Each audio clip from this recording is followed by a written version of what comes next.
The floor is yours, Volodymyr. Thank you so much, dear Antonio, dear Ursula, dear leaders. I'm grateful to you for your attention to Ukraine and for the support that has helped us save so many lives since 2022. We have all come a long way, and yes, there were really many challenges and moments of doubt, but the fact remains Europe achieved a lot, and Putin didn't break Ukraine, and he didn't make Europe look like a loser. And in fact, on every major issue where Europe stood up to protect itself, its way of life, and Ukraine, Europe turned out to be right, and it delivered real results. Russia has lost in literally everything it tried to use to threaten or break us, break Europe, and Europe has demilitarized Russia's gas weapon. The continent no longer lets Moscow manipulate it with energy. And this is a historic achievement to my mind, something that just a few years ago seemed almost impossible.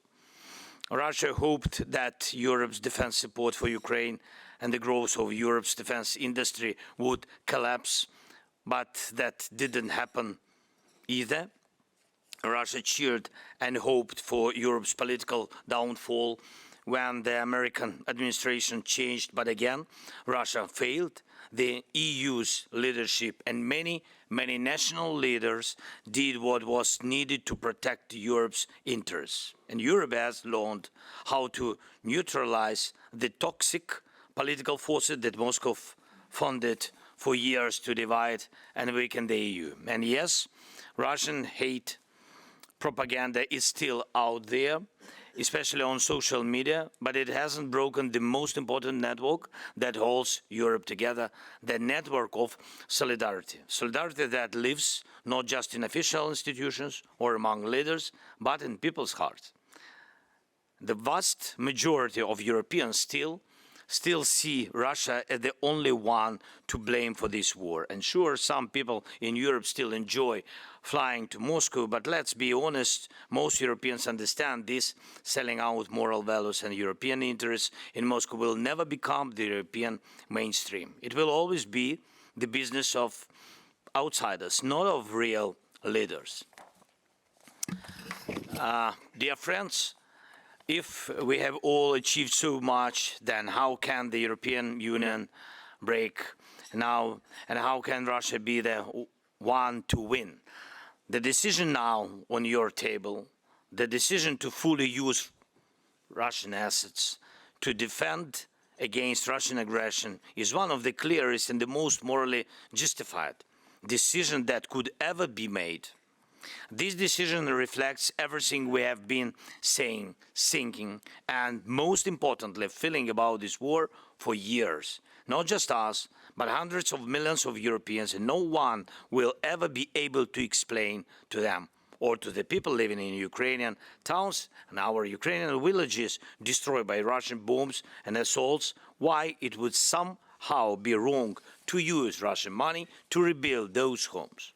No one will ever be able to explain to a Ukrainian child whose parents were killed in this war that the aggressor is not to blame and should face no consequences.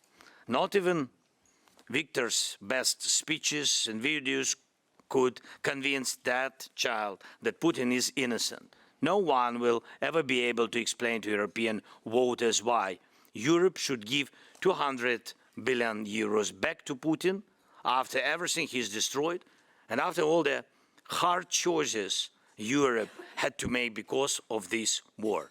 Just like authorities confiscate money from drug traffickers and take weapons away from terrorists, Russia's assets must be used to defend against Russian aggression and to build what was destroyed, exactly destroyed by Russian attacks. It's moral, it's fair, and it's legal, confirmed by the expertise of many professionals. It must be Europe that makes this decision, not someone out there pressuring Europe or trying once again to sell out European interests in Moscow. And if or when this decision is made to fully use Russian assets to defend against Russian aggression, then like other strong decisions Europe has made before, it will become clear to everyone over time This was the right choice, and it made Europe stronger. I want to be very clear. If the war doesn't end through diplomacy in the near future, and Russia keeps showing that it wants to keep fighting and attack even more next year, and we will use these funds mostly for weapons. It's understandable. And a big part of that will be spent on European weapons, which means this money will support your industries. And of course, most of these funds should work for Europe, for European and Ukrainian weapon industry. But we also need to stay flexible and be able to buy what Europe doesn't produce yet.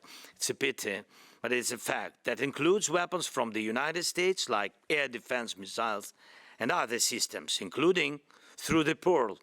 And this is also a sign that America remains part of the process. I know, I really know, dear leaders, that not everyone likes Pearl program, but how else are we supposed to get through this winter? We need missiles for Patriot systems. And if, on the other hand, diplomacy does succeed and Russia starts taking real steps to end this war, then the frozen Russian assets should be used for recovery after the aggression. And again, it's fair that Russia pays the price for what it has destroyed. That too means money for European companies, the ones that will help rebuild.